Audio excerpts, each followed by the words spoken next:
I need to replace the clutch plates on this thing because they're sticking. Now they do move when you shift the bike into gear. So that's new clutch cable. Just the clutch plates themselves are the weak spot because they drag a bit in each gear when the clutch is depressed. Now this is a real pig to remove. So to remove, it has something called an outrigger bearing housing. It's attached with 4 bolts covering the clutch, and they were just so tight that they resisted versus powered impact wrench, mains powered. They shouldn't have done. And this hammer type impact driver, and they snapped my Allen socket. So Fakem to the rescue, high quality one.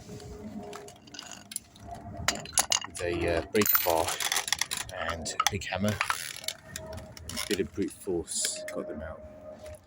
So quite often with bikes that have a history of being ridden in the 80s and 90s, I've found that there were mistakes made in the maintenance, and over tightening these bolts really was a mistake. So they're crazy tight. Nothing should be that tight in a motorbike. So you know, this is as an example of things I found in other bikes.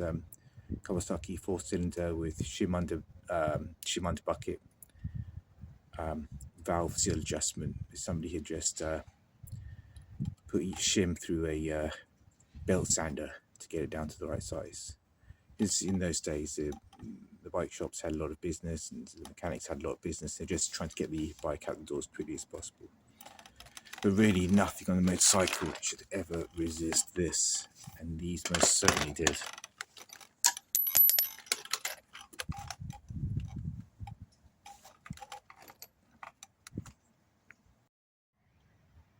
I use EBC clutch plates.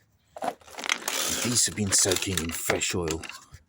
There's only dirty oil in the catch pan, but the reason I use EBC, even though they're more expensive, is because of the debris left by cheap clutch plates. See, if you look up how they're manufactured in developing countries, the cheaper clutch plates can be made up of absolutely anything.